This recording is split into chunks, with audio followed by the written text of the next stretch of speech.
Good afternoon, boys and girls. I have to let you know that before we kick off, Chris is eating kippers and rice. So, for those of you who have heard of smelly vision or smello-vision or whatever they tried to launch in the 60s or the 70s, be grateful you're not experiencing it now. As the paint peels gently away from the walls of his condominium, Tony, how are you? I'm alive. That's good enough for the moment, considering the how should I say, the excrement that is being served up currently in at the White Hart Lane. I don't care. It's called White Hart Lane. I'm calling it White Hart Lane. I don't care.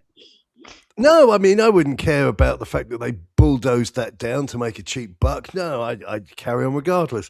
But the real problem is, I went through the transcript of Thomas Frank's post Sunderland trauma, his presser.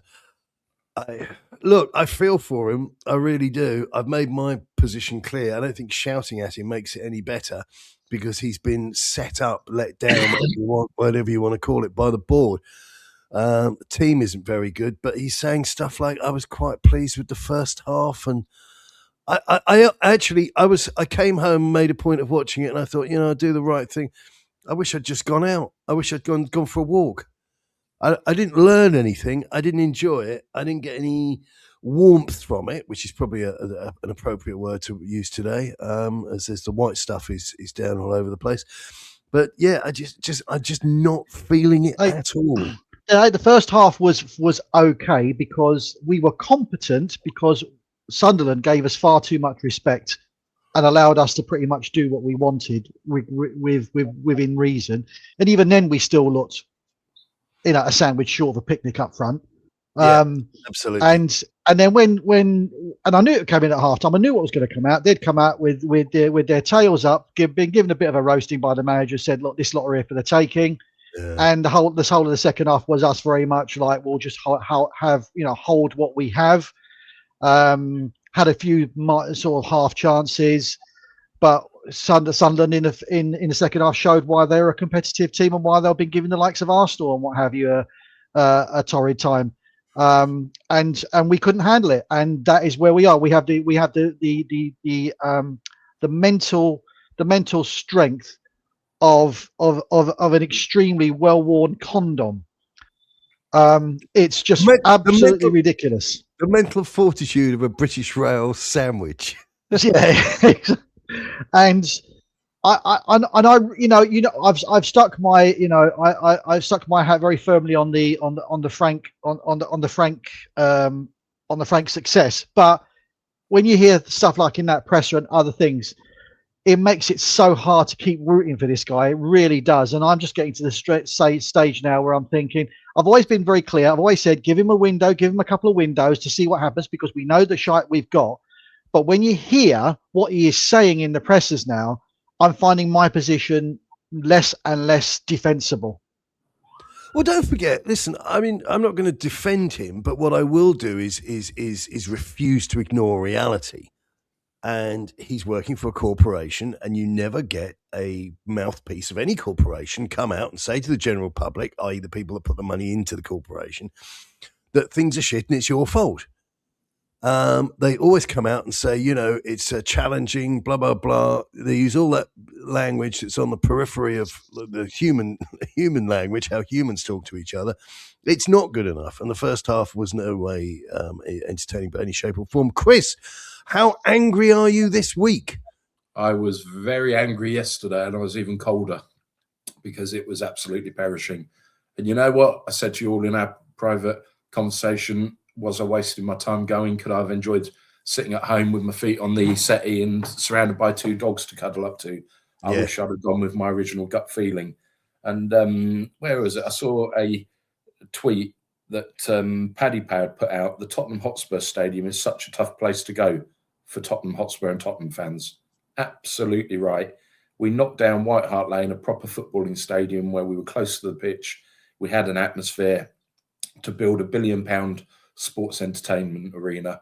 No care about football, more care about Lady Gaga, Tyson Fury bouts, and you name it, anything but football. And the whole thing is becoming a joke there. And you look at the stat, we've now scored 1 goal in open play in our last 450 minutes of Premiership football. I went there yesterday, looked at the starting 11. There were loads of murmurs about Spence being dropped. But actually, for me, having a left back who can go on the outside with his left foot was a welcome bonus. Then alongside him, just bear with me for one moment. Alongside him, you had the 2 centre halves again in the second half. Thank God for that. I thought you were going to take your trousers off. No, not quite that. Not quite that exciting. But again, you had Romero, and there was a phase of play. Was in the second half where he played the most needless and pointless back pass, and they nearly picked up on it. The bloke's a liability for me. Put Danso in there or give Dragusin minutes, because there's all this hype. None of it's justified. To the right of him, you had Porro. When was the last time Porro put a cross into the box that somebody actually got on the end of? His crosses were overshot. They were all over the place. He lost possession. His crossing ability is shocking, and nobody wants to hear the data. That's the terrifying part. And in front of him, the midfield. Yeah, Bentancur tried, but he's not great. Then we had Mathis tell that I said to you in the previous recording, we need to try something different. We tried something different. He showed plenty of energy. He was putting himself round. I couldn't really knock him in the first half. Then you had Odebear. I think Odebear was playing in the middle from what I could see as sort of a number 10 role. And then you had Kudus. Kudus has been bang rubbish, crap of recent weeks. He's been overplayed. And guess what? A week after we've sold Brennan Johnson to Crystal Palace, we lose our right-sided winger with a muscle injury. They're predicting when he's going to be back. And then in front of him, you have Richarlison, who was one of his better games. He put himself around, but he put himself around with no end effect. And then you look at the substitutes. You bring on Kolo Muani. If there's ever an opportunity to terminate somebody's loan deal, we should be doing it with that bloke, because he looks like he doesn't want to be there. We don't know whether he's a left back, a left winger. We don't know if he's a right winger. We don't know if he's a centre forward. But every position we play him in, he's crap in all of them. And then this is the one that really got me from Frank, when he takes off one of our wingers, I think it was Odebear, and then brings on the Swedish lad, Bergvall. They're similar. They're very similar players. He can play on the wing. He's never played on the wing in his entire Tottenham career. He's always been a central midfielder. And can you remember that point in the second half when Bergvall couldn't even throw a football? He takes to do a long throw, he drops it, and you're thinking, what is this? So the lot of them are rubbish. But again, it goes down to the fact that we've lost our way big time as a football club, and anybody who can stand by and think this is acceptable is called Stevie Wonder, because what we're getting away with and what the fans have been subjected to is enough. And today we've seen Man United. You've dropped H. All I can see is your forehead, although it is very nice. No. I stood on the cable, of course, being the rentable clown. Some dates are still available of the camera, and it just went. I thought you was pointing out the white flag, H. Yeah, no. I hit eject, mate. Hit the snooze button.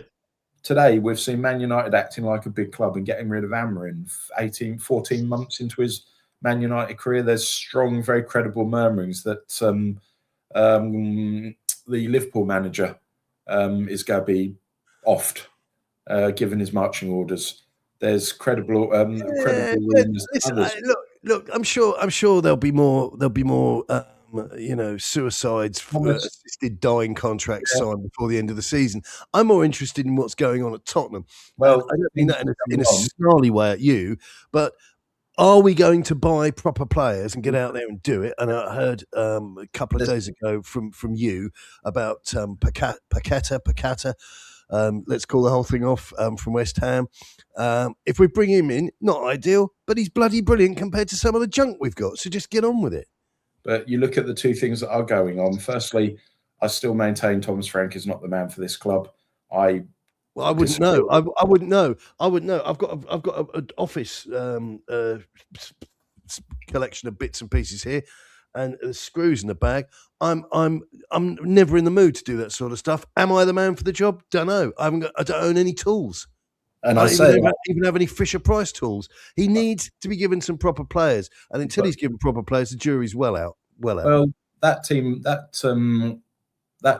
we faced yesterday, You looked at Rubbish. them, Rubbish. Sunderland were rubbish. They were workmanlike. I sat there watching them throughout the game, and not one of their players stood out as somebody, even Xhaka, not one of their players stood out as somebody I'd think, oh, yeah, I'd like him in a Tottenham side, or none of them dazzled me. But I said to my mate, in the second half, we just sat back, and we were inviting them onto ourselves. Instead of trying to put it to bed, we reverted to type, and some of the substitutions, the in-game management, they were rubbish. And but look, I don't want to talk over you, but if we can sort of just jump in on certain bits, I think that's fair. But you say, oh, they're rubbish, but we've only got rubbish to bring on. But the squad that he has is available to him. He should be beating teams like that 9 times out of 10. Well, I hate to break it to you, but I don't think that's the case. I might be wrong, and I'm also backed up by the league table. He's not beating anybody 3 times out of 10. That side finished 17th last term. We've got to stop this 17th and forget about last season. Well, no, but you can't. You can't, because it's a bit like... I tell you what, Chris, say that beautiful painting of the horses behind you, right? Say I came round and smashed the living hell out of that with a chair leg. Right? What's done is done. And it has a cause and effect, and there's a consequence. So that picture won't be there. The next time you're doing a show, it'll either be there, smashed to pieces, or it won't be there. But what it won't be is how it is behind you right now. Whatever's happened at Spurs facilitated us and the cheering monkeys that enjoyed it, us finishing 17th. Now, you can't ignore that. It's all very well saying, well, I'm not mentioning the past. Well, the reality is, until we get rid of these players, we're carrying the past around with us every single day. But that's not a reason to tolerate a manager who's underperforming. And you look at that squad and you say, what players has he developed? He's not developed a single one. They're all regressing. Every one of them. Who do you think is... Sorry, I have to then again ask you again, which players do you think could be developed? Because I'm struggling to see any. Well, every player you can better through getting on the training. Mateus Tell, you think you can make him better? You can make him better if you put a crown on his head. You've got to give him minutes, and you've got to be showing him the way forward. At the moment, that team doesn't look as if they know what they're supposed to be doing. They don't know what they are. I think the most intelligent thing that's happened at this. I think the most intelligent thing that's happened to this club in months, years, possibly decades, is getting rid of Brennan Johnson, who needs to sit down to go for a wee. But this leads us on to a greater point. What is the point of getting rid of players if you haven't got ready-made replacements ready to come in? And we're 5 days into the transfer window. Yes, it's not long, but we don't seem to have any clear plan. And you look at... Well, can I play devil's argument again and say to you, guess what? I don't care. I don't care if we don't replace Brennan Johnson. We sold Harry Kane and we didn't replace him. And now you're pointing to Brennan Johnson, which is the best, in my opinion, is 3.5 out of 10 as a career player stat. I've been seeing people committing suicide online. Oh, we'll be missed. He'll always be a Yid. How low are your standards? Well, my standards aren't low because I've not yours. I'm talking about the people that have been pining for him already. It's all very well to let a player go, but you have to either have a plan B in place to bring somebody in, or the money has to be reinvested. And then when you get these are tasks not coming across Frank's desk. He's not at that pay grade. So where's the money from Harry Kane gone? Because the way I'm looking at it, we got 35 million plus this nitwit from Bayern Munich. Absolute waste of time. And who's Odegaard? How much was he? All of them. I agree with what you say, Chris. I agree that, we should, as a proper run club, and this is the problem, as a proper run club, we should be having these replacements. We should be having a plan. But and I know you go back to saying, well, I don't want to go back to last year. But when you look at our transfer policy, you do have to go back to the past, because what we're doing now is historically what we've always done. And we don't do it any differently, despite the fact we would wish that it was different, and we are hoping that it would be different once Levy had gone. The fact of the matter is, it appears we're just stuck in Groundhog Day. Transfer-wise, we've got the same people. We've got different people doing exactly the same thing. Our transfer policy is not going to be any better with someone like, as you've often said, Chris, and you've always been very strong on this, with Johan Lang there. Frankly, it doesn't actually matter who the hell we sign, because they're not going to be good enough, because we don't go for the right sort of players. And we're now so far down the pecking order when it comes to clubs and are being attractive, that A, we can't sign class managers even if we wanted to, and B, we certainly can't sign class players if we want to. Correct. The only managers who would go for us are people who want a payday, and they to get sacked within 6 months, and players who are either projects at best or well past their sign by date at worst, and all of them who wouldn't necessarily bring in. Paquetá's a decent player. He's better than what we got, but would he be better? Is he better than somebody like Kulusevski? No, he's not. Absolutely not. Absolutely. So the thing is, this is the thing. I think I understand your frustration, Coach. I get your frustration. I totally get it. You're absolutely right. I don't disagree. But the problem is, Frank is part of the problem, because obviously he's not. But he's a part of the problem. But the problem we have is that we have an ownership that have never, ever, ever in their entire tenure invested in players in the way that they should have been done. Correct. And as a result of that, we are now where we are. And it wouldn't matter if it was Frank or anybody else, we would still have the same dross playing in the same way. And I just throw in about this business of replacing people. It makes brilliant sense on a profit and loss thing, but I just tell you from experience, in retail, right, you fire a salesman who's no good. Right, so what's your situation improved? Well, you're down a man. No, not really. You're down a bad man. So you're down a pair of hands at best, but he was never a decent pair of hands. And while you're serving somebody else, a little old lady comes up with a jumper that she wants to buy for her son. She's been told to buy an extra large. She's got an extra large in her hand. She said, "Can I take this, please?" And the other guy would have screwed it up somehow, because that's why he was a bad salesman. And what we did, when we had better off just washing your hands and soldiering on. And I know it's not all about going back. It's easy to go back and look at things through rose-tinted spectacles. But we were on the cusp of a very, very good team with Poch, and it didn't happen because we refused to invest. We'd rather have a stadium.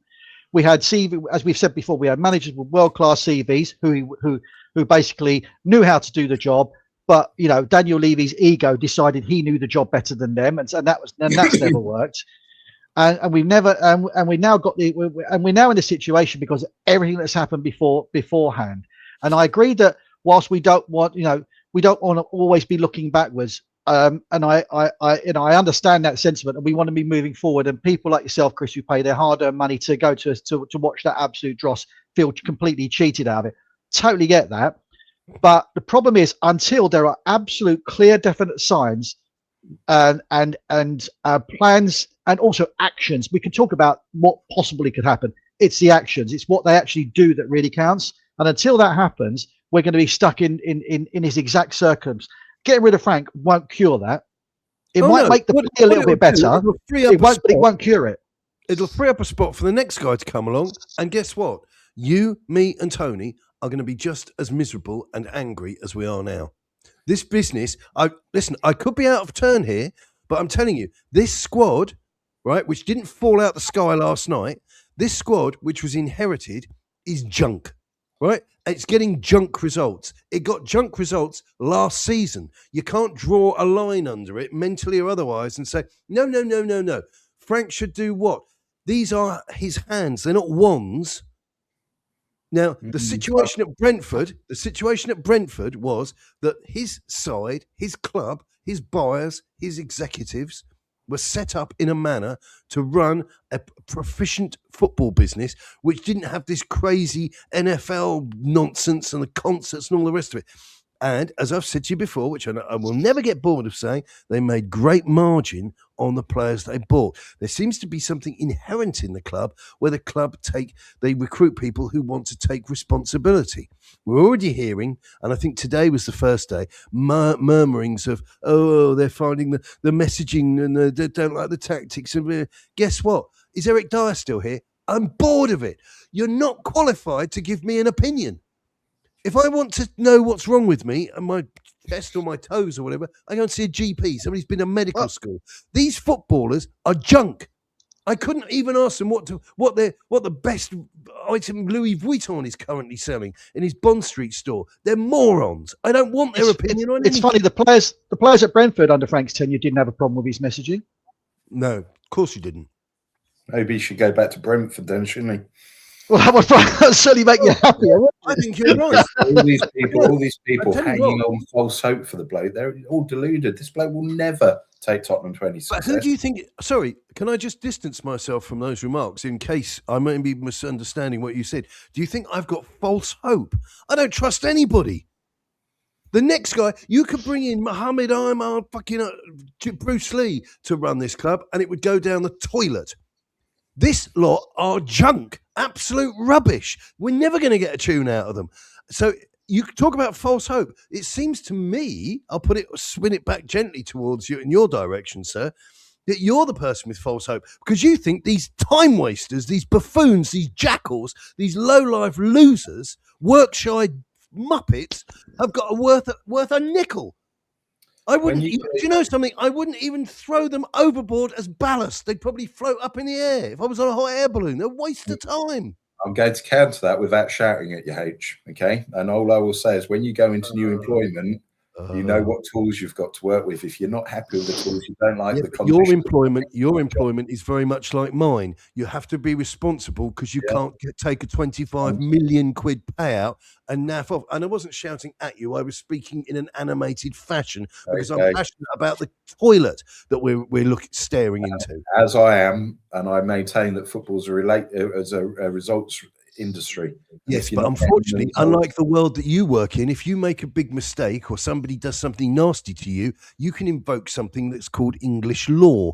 There are courts set up to protect and guard you and your business and other businesses. In this industry that we're in, these people are living in cuckoo land. I would love to say, he's shit, put him in the reserves. Doesn't do anything. He's probably got a clause in his contract where he's obliged to play 16 minutes a week. I understand what you're saying, Chris, and I've said this on the chat as well. The biggest problem you've got in football, especially in football management, is there's no element of jeopardy because they're going to get paid out no matter what happens. Correct. Exactly. So there's no jeopardy for them. So when someone like Frank takes on what he's done, he's thinking, I can actually do this. I believe in myself to do this. Oh, well, if it don't work out, I'll still get 8 million quid. You said yourself, though, Tony, the way the bloke conducts himself in front of media, he's already getting 100%. Already making statements that is. I totally agree with you, Chris, and that's what I'm saying. That's what I said at the start, Chris. I totally agree with you because as I've been consistent in my opinion of Frank about what I wanted him and about defending him. I've never changed that. I've never wavered from that. But I do also believe, I absolutely do agree with you, Chris. That presser at the weekend on Sunday was every time he speaks now, he's making it more harder and harder for me to think I was right or he needs another window. It's. The Man United got rid of Amorim before they had to spend any money in the transfer window, right? So if this bloke, exactly, that's the key.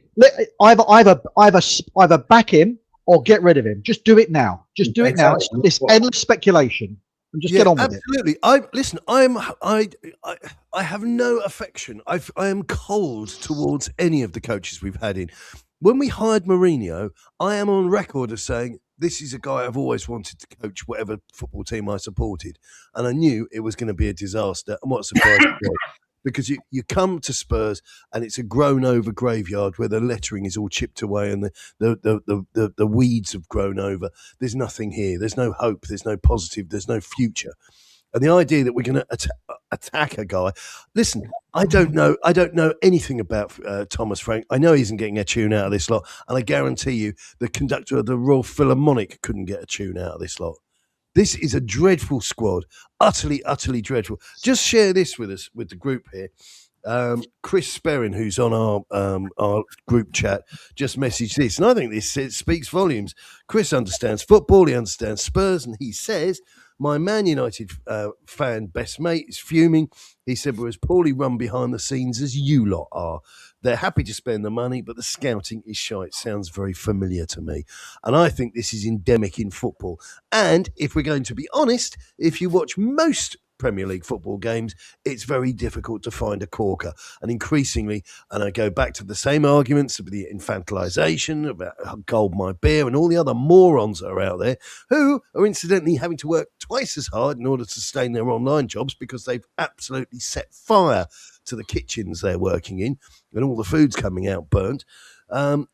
you know, the jig is up, and we've now got presenters telling us what an amazing draw it is on Saturday, and very rarely is it anything close to amazing. Subscriptions are at an all-time low.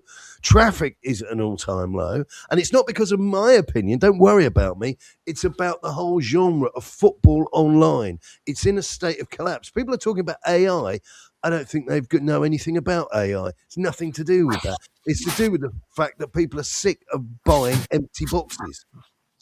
I got to say as well, and Chris, you know, and I understand your point about Mathis Tell, but this is a player we universally panned, saying why are we wasting £10 million of our transfer money on? We've now bought him, but this is not even a go at you. Quite the opposite. It's just a sort of like, you know, sort of counter the argument here. So why should we be giving this guy minutes to somebody we shouldn't have even signed? No. I'm not saying we have. If he's the person that. If by giving him minutes we think it's going to make the team better, we didn't even want him in the first place. So why do we think that's going to make any difference now?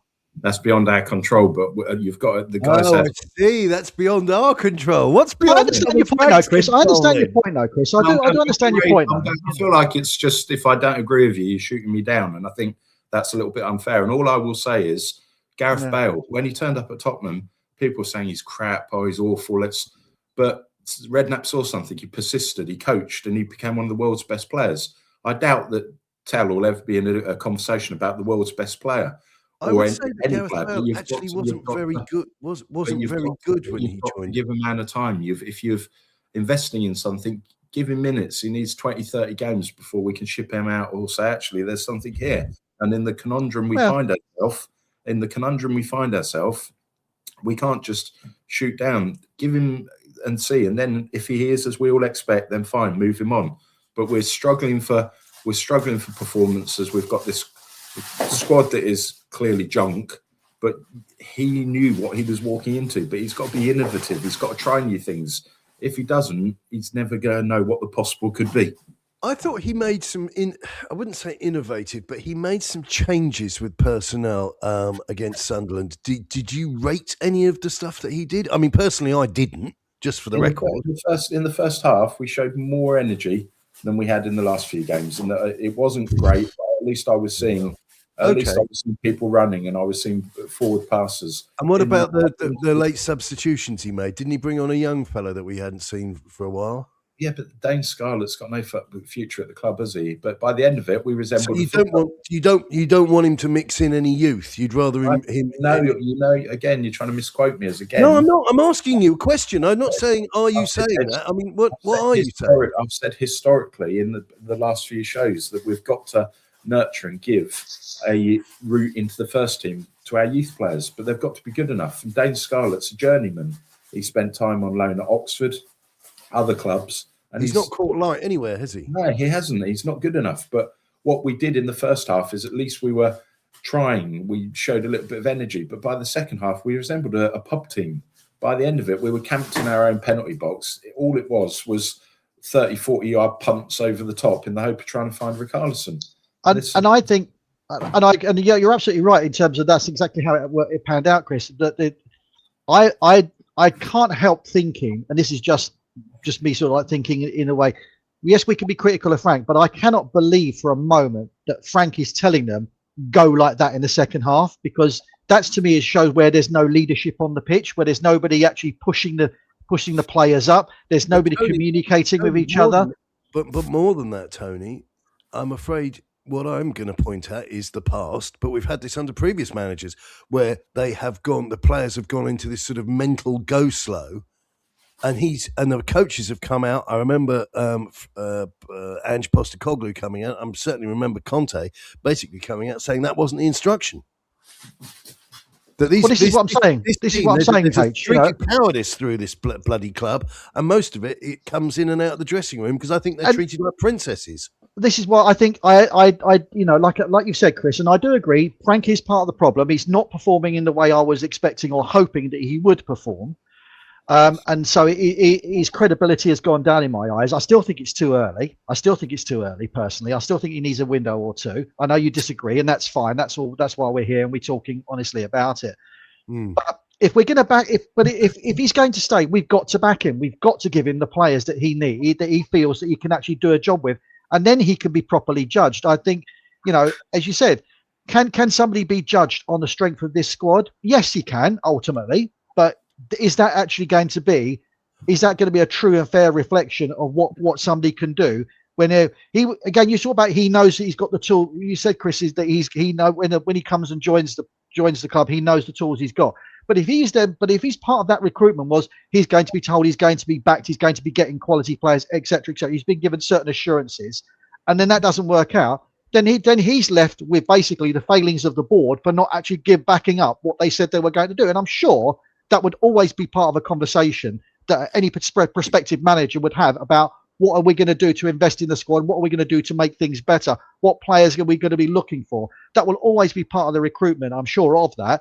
And if they're not going to do that for him, then it's the club yet again, the board again, that have failed the manager rather than the manager failing the club.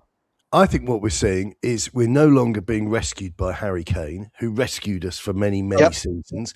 And I think we're seeing, and this is a long shot, but I think we're seeing another coach that has come into this club that's spieling all these one-liners about here's the brochure and we're doing this and we've got hot and cold running that. And when they get through to it and they're actually out there on the training parks, they cannot believe just how diabolical the footballers are. And all the chat and all the chitter isn't really worth a damn. And most of our players have their good moments, their good days. But you look at a player like, for example, Romero. I think he's been utterly revealed as pretty much a fraud. You look at players who can't stay fit.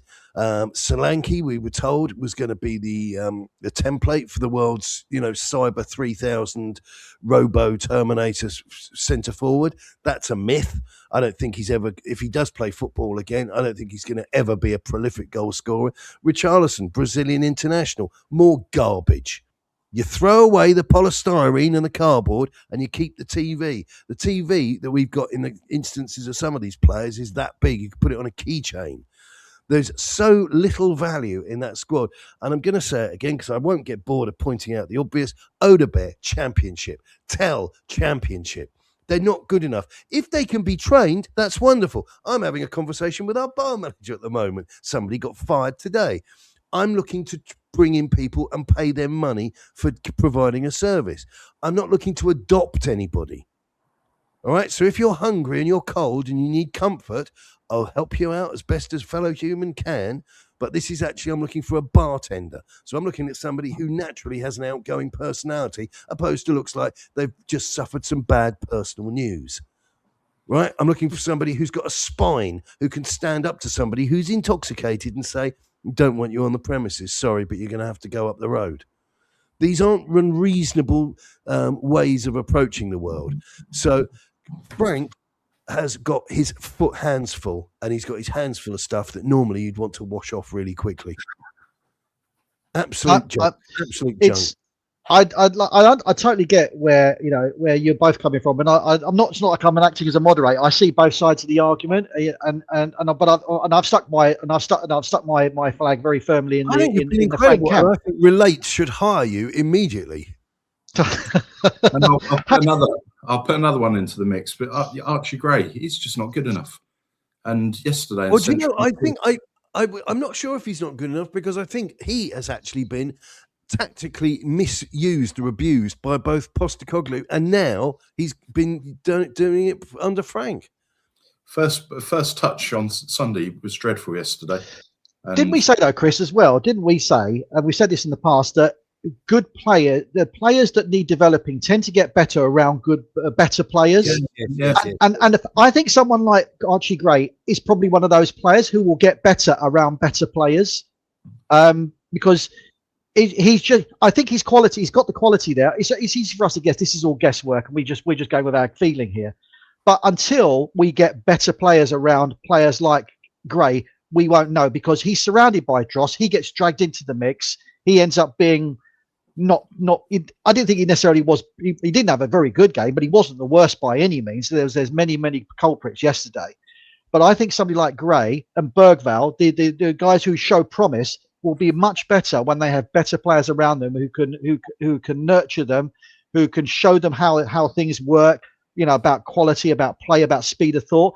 We lack anybody in that particular team right now. Romero, every time he gets the ball, the game slows down to 0 miles an hour. Yeah. What's the point? What is the point? That's not the way the Premier League is played. We got to play more tempo, quicker tempo. Every time he gets the ball, the game slows down. Molto tempo. Not to them. But Bentancur can't pass for his life. Don't know what he's doing. I have no idea. Bring in on Polinia with 15, 20 minutes to go. What's the bloody point of that? Polinia has shown himself to be a good midfield disruptor and can actually pass the ball, and actually passes the ball generally most of the time forward. But even he's faded.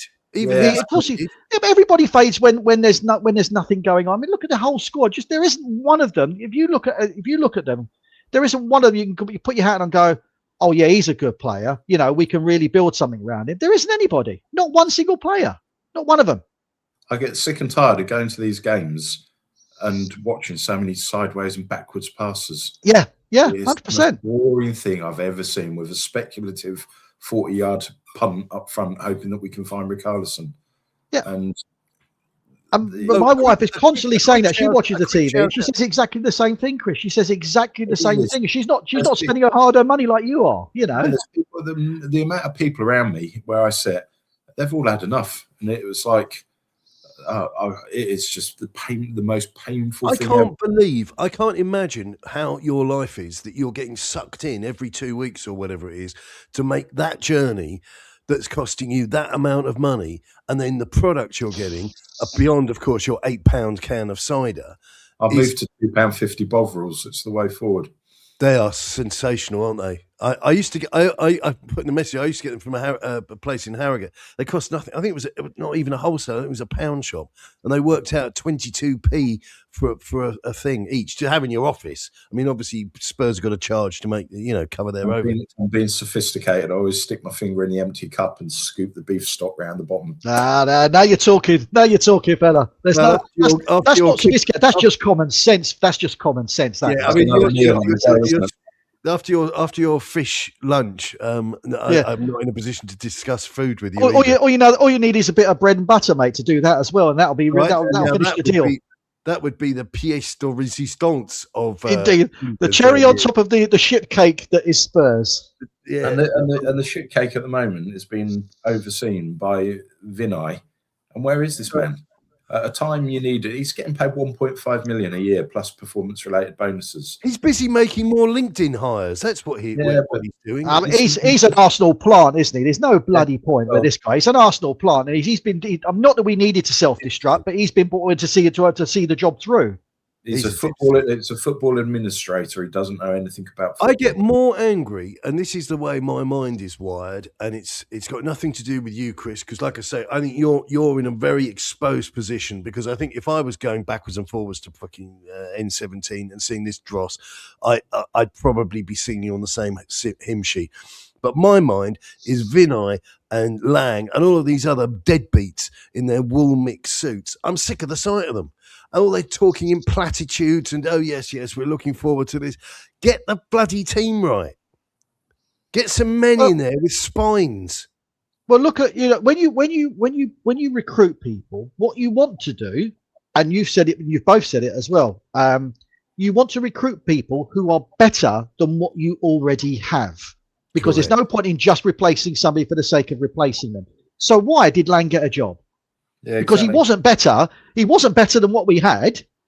He was worse than what we had. Well, you only need to he was on a comparable. He was comparable at best, which I doubt. But this is what we do, though, eh? Systemically just finish it off. Systemically, through our LinkedIn hires, through our recruitment of players, we do not elevate what we have. We just continue to buy more of the same, and that's why we never get better. I watched H's second team on Saturday, Aston Villa. Their midfield, 2.5 million, and that consisted of three players. John McGinn, who was that 2.5 million signing, Yuri Tillemans, who was a free transfer from Leicester, and Camara, the Frenchman. And they were absolutely magnificent in that game on Saturday. They absolutely dominated Nottingham Forest. And you think it is just down to poor coaching, poor scouting, and poor football people being at the club, where we've just wasted millions of rubbish. Absolutely. And for your information, to give additional value to your anecdote, my ex was watching Villa at the weekend, that game on Sunday morning, and had a great old time of it. Just as I had a great old time of it, because you go to these games whereby she wasn't doing the corporate one, obviously, but went there having not spent a ton of money, didn't have to commute, going across country to get there, and had an enjoyable afternoon, an enjoyable 2 or 3 hours at a football club. That's how it should be. These bastards have taken all of the good out of it. Well, here's the concept. If Lang was so good, why was it Aston Villa was so fucking quick to get rid of him? You speak to a single Villa fan. Bye. Don't write. Bye. But I know lots of Villa fans. They predominate. Everybody I know, their team is Villa. There's, like I said, there's a thing around here. You say you're a Birmingham City fan, you're better off telling people you're actually a PDF file than that. There's a few Wolves, there's a few Baggies, but they're predominantly Villa. And I hate to say it, but they're generally speaking nice people.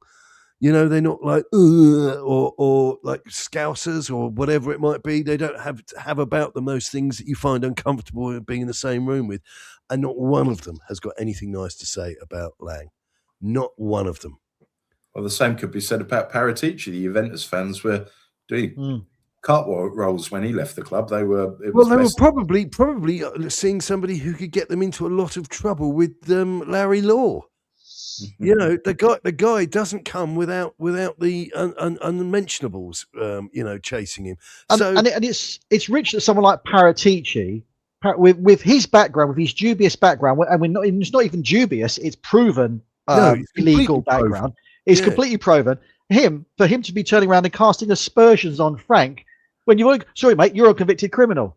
Hello. Right. Yeah, not having it, mate. Not having it. And you're a scout. Remember your place. You actually get players that we want you to try and get, not the other way round. No, he was from the old school. He's for the 2000s or the 2020s or whatever they're called. He is updated the 1970s. David Pleat style leather jacket with the lambskin insert. Yeah. Got some folding in me pocket. Give me a bit of paperwork. Get that lad over the line. He was a bent car dealer, second-hand car dealer. Updated. David Pleat is another example of how fucking awful this club has been run. Somebody with common sense who actually identified key players that we should have bought. We didn't buy them. They've gone on to be successful, and we dumped him out because it didn't fit in with the narrative. No, it didn't fit in the narrative. And the narrative is, dun, dun, dun, LinkedInsville. And I've said this to you before. I say to you, Tony, have you tried that coffee shop at the end of the road? And you go, yeah, it's all right. Yeah, I use it quite a lot recently, if I think about it. I say to a LinkedIn hire, what do you think of the coffee shop? Well, Amanda served me this morning, and I sent an email to their head of operations and told them how great Amanda was and how she'd exceeded my expectations. Nobody talks like that. You people are off your bloody rockers. Is that a good coffee shop? Yeah, it's all right. Yeah, it's good. Make good coffee. I'll tell you what makes good coffee. I'll tell you what a good coffee shop is, because people keep going back to it, and that's the reason why they're successful. I don't have to go around telling everybody that I went back to the coffee shop again. And you don't speak to people as if you're reading the lines off of some badly worded porno advertising manual. It's just dreadful, and it's why this place was very hot, dirty coffee. This machine doesn't work. I will have to make a complaint. It's just nonsense, absolute nonsense. And it is advertising blurb mixed up with a really bad early 80s porno. Isn't it, Chris? Yeah, the whole thing's just dreadful. We need to liquidate the club and start again. Well, I wouldn't have a problem with us going to do AFC Wimbledon style. I really wouldn't, because at least I think you'd see a bit more honesty. Well, I tell you something, and I don't say this in a clickbait fashion, but if results don't improve, whatever we think, it becomes rather academic. Mm. And They can huff and they can puff and they can.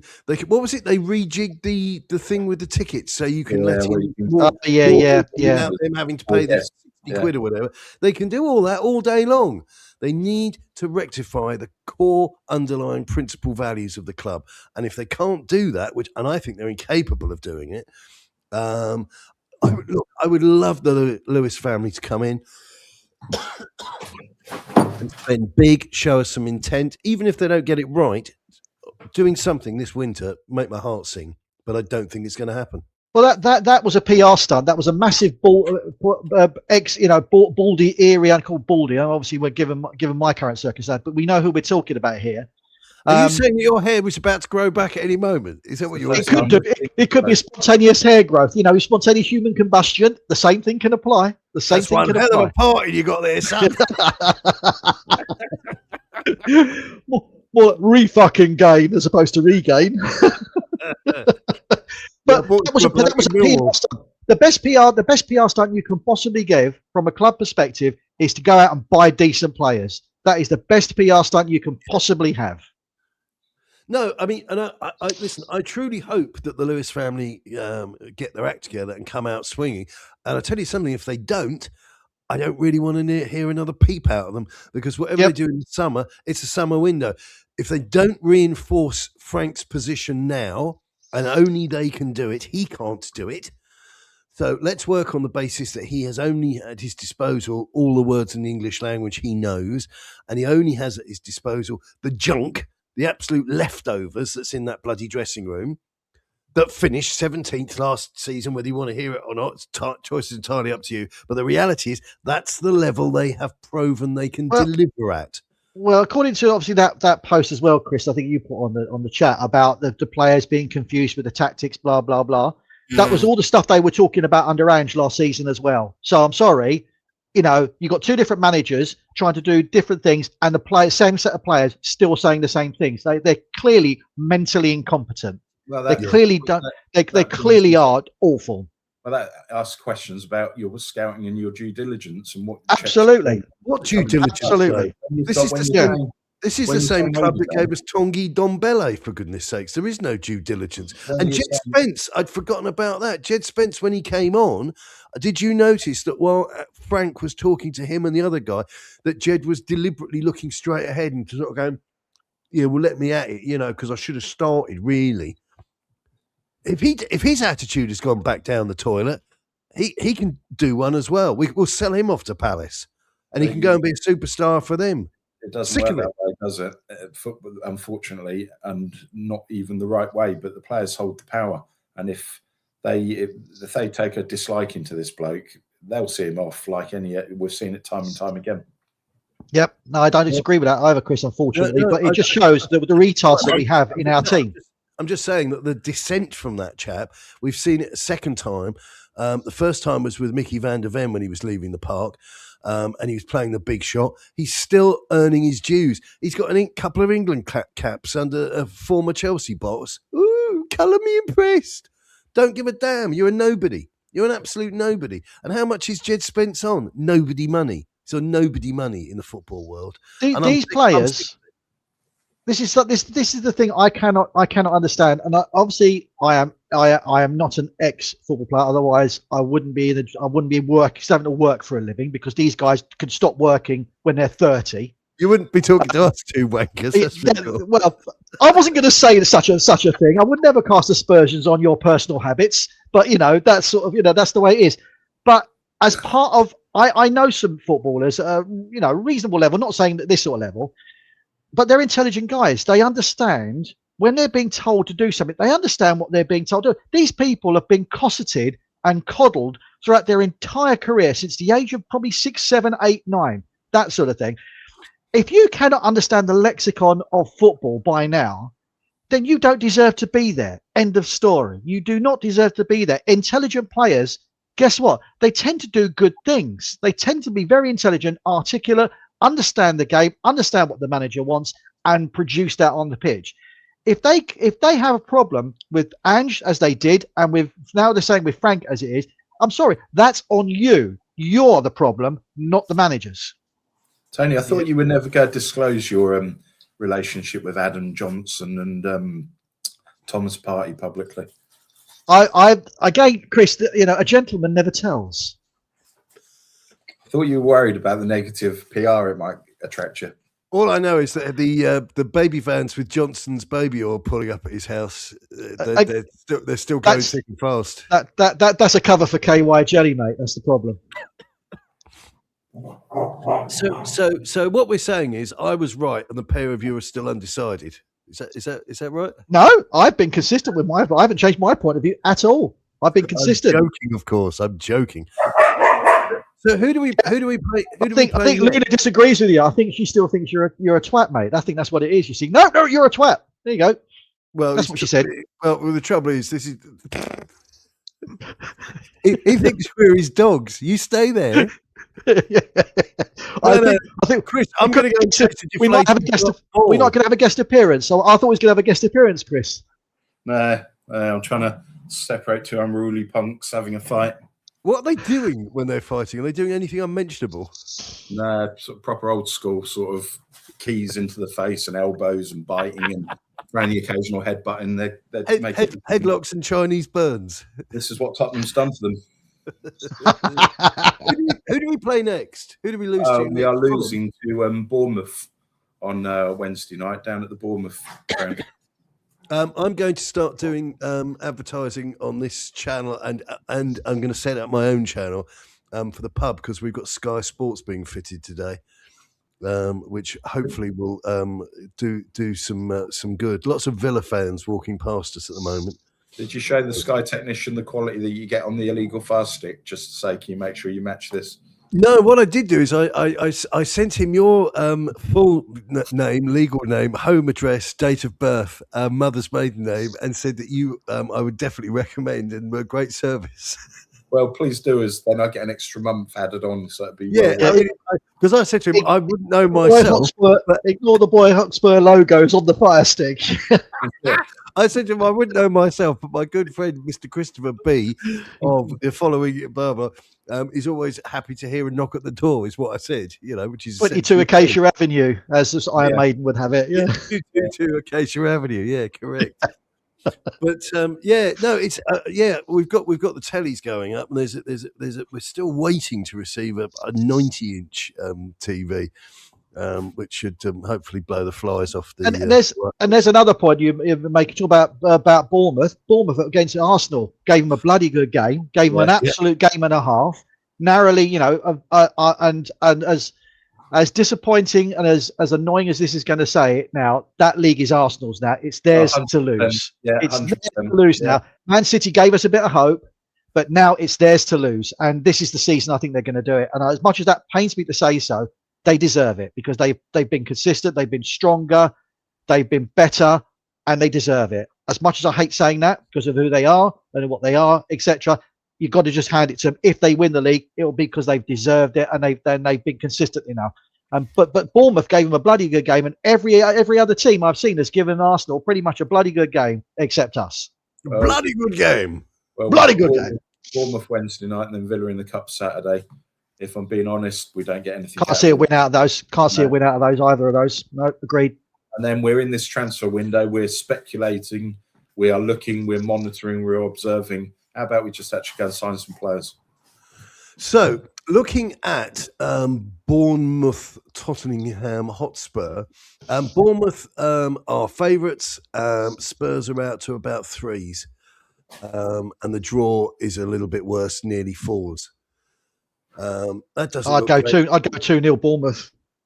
I would certainly go Bournemouth to win by a single goal. I'm telling you that. And as far as the Villa game is concerned, I'm just having a little mooch at that. I would be amazed if we're anywhere near.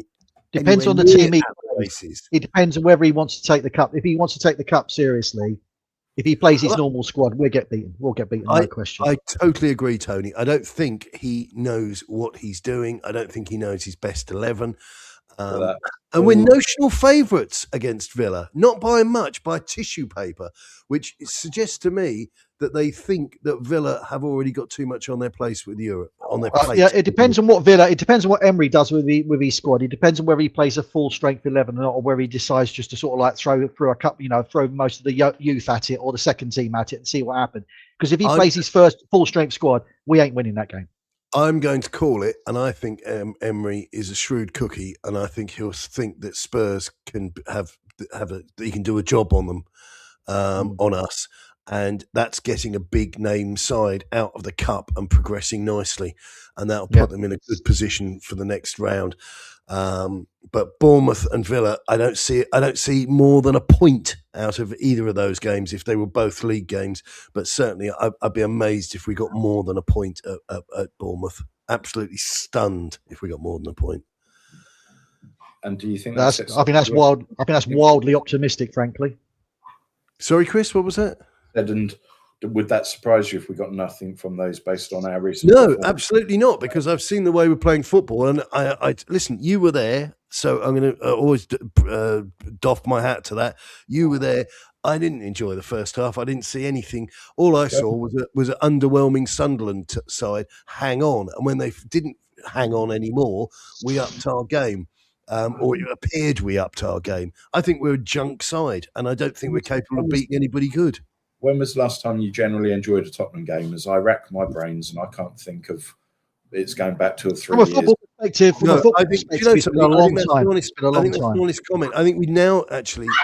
I think some people would fail the lie detector test, but I think some of the Conte games, the odd Mourinho game. But yeah, it's 6-1 really at Man United. 6-1 at Man United. Remember that one? Those days are long gone, aren't they? That was the COVID era, though, wasn't it? When we weren't allowed in the stadium to observe that, and the atmosphere was as flat as it currently is in the Tottenham Stadium, when most of the people don't want to be there. The attendances are reducing. There's no South Korean tourists. I spoke to Jeff the other day, the chap that's on the Substack who goes to games as regularly as you do, Chris, at home, and he said that there's a lot of old timers that are clearly drifting away, that they're not bothering to attend, or there's people using their tickets now. They've relaxed the thing in order to come in their stead. It's a sorry state of affairs, but they brought it on themselves, and I think they thought they could get away with it, which is a tragic situation for any individual or company to be in. But I think they thought they could get away with it. We need Donald Trump's next act to come under the stealth of darkness and kidnap the Lewis family, don't we? Absolutely. I'd love to see that. Absolutely love to see that. And I understand you can trade in your Palestinian flag for a Venezuela one at certain outlets, which is going to make life easy for the great unwashed with turquoise hair. But great work from the T-man as usual. Oh, I've stood on that thing again. Honestly, the level of professionalism, H, is just off the scale. It really is off the scale. If there was such a scale. Look, it's pretty excellent. I've got 2 feet and 1 wire. It's 50-50, and I've caught it both times with the right foot while I was goose stepping under the desk. I think we'll have to sign you up then, mate, because clearly you can control a wire better than our players can control a ball. And on that bombshell, gentlemen, it's coming up for the hour mark. Any more for any more? Abandon hope, all ye who enter. On that, it's good night from us. Thank you very much indeed. We will be back after the Bournemouth game. I hope we've got something to see that gives us a bit of cheer. But until things change, it's unlikely. That's it for now. And remember, keep your dogs on a very short leash. Keep it on.